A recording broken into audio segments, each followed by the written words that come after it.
नमस्कार, मेरा नाम रीना वाल्मीकि है और मैं राजीव गांधी पंचायती राज की राष्ट्रीय कन्वीनर हूं। अभी 4 दिन पहले थानेसर नगर पालिका का मामला सामने आया। मीडिया के भाइयों ने भी देखा और लोगों ने भी देखा। एक छोटी सी घटना को कैसे राजनीतिक रूप दे दिया गया।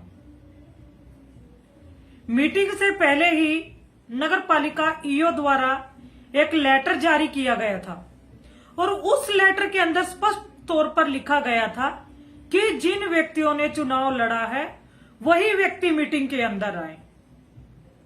लेकिन जिन बहनों ने चुनाव लड़ा है वो खुद तो मीटिंग में नहीं आए, उनके परिवारों के जो पुरुष हैं वो उस मीटिंग में मौजूद थे। ये बाबा साहब द्वारा लिखे संविधान का अपमान है। मैं अपनी बहन माफी डांडा जी को बोलना चाहती हूं कि बाबा साहब ने हमें बराबरी का अधिकार दिया और उस अधिकार के नाते आपने चुनाव लड़ा, चुनाव लड़कर जीत गई, लेकिन उस पद की प्रतिष्ठा को आप नहीं बचा पाए। जो ये दुर्भाग्यपूर्ण घटना घटी है उसके जिम्मेवार आप खुद हैं। आपको एक दिन पहले सख्त निर्देश देने चाहिए थे कि जिन्होंने चुनाव लड़ा है वही व्यक्ति मीटिंग में आए। अगर कोई व्यक्ति उनसे अलग मीटिंग में आएगा तो उनको बाहर का रास्ता दिखाना पड़ेगा। मैं आपसे पूछना चाहती हूं कि बाबा साहब ने बराबरी का अधिकार दे दिया, महिलाओं को आजादी का अधिकार दे दिया, लेकिन आप जैसी बहनें खुद ही आजाद नहीं होना चाहती। और आप उस समय बोलती भी कैसे? क्योंकि आपके साथ वाली कुर्सी पे आपके पति खुद मौजूद थे।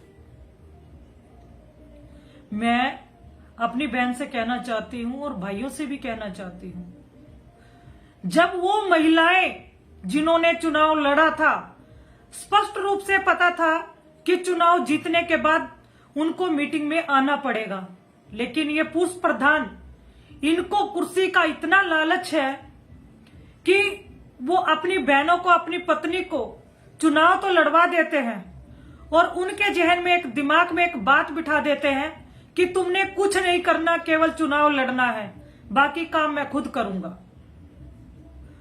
मैं उन महिलाओं को कहती हूं कि जब आपको पता है कि आपके अंदर क्षमता नहीं है, माफी डांडा जी, जब आपको पता था कि आप बोलने के काबिल नहीं हैं, तो आपने चुनाव लड़ा क्यों? इतनी बड़ी बात आज जो हुई है, मौजूदा विधायक का पुतला जो जलाया गया, ये एक दुर्भाग्यपूर्ण घटना थी और बड़े शर्म की बात है कि आपको इंसाफ करना चाहिए था, क्योंकि एक पद की जो प्रतिष्ठा है आपको निष्पक्ष उसका पक्ष रखना चाहिए था। सही कहते हैं वो लोग जो कहते हैं कि दलित समाज के लोग, एससी समाज के लोग झूठे आरोप लगाते हैं और SC/ST एक्ट का पर्चा दर्ज करवाते हैं। ये आप जैसी बहनों के कारण हमें सुनने को मिलता है, क्योंकि आपको भी पता है और मीडिया के भाइयों को भी पता है ऐसा कोई भी मामला नहीं था। सारे वीडियो फेसबुक के ऊपर, सारे वीडियो सभी चैनल्स के ऊपर आए हुए हैं। आप जैसी महिलाओं के कारण ही, जिन महिलाओं के ऊपर अत्याचार होते हैं, जिन दलितों के ऊपर अत्याचार होते हैं, उनको इंसाफ नहीं मिलता। मैं आपसे कहना चाहती हूं, अगर आपके अंदर जरा सा भी ये आभास है कि बाबा साहब ने आपको जो अधिकार दिया है, जो शक्ति आपको दी है और जिस पद पर आज आप बैठी हैं, आज आपको सब कुछ भुलाकर, पार्टी भुलाकर सत्य का साथ देना चाहिए, तभी न्याय होगा। अगर आप न्याय नहीं कर सकती और आप नहीं बोल सकती, तो मैं आपसे निवेदन करती हूं कि आपको अपने पद से इस्तीफा दे देना चाहिए। जय भीम।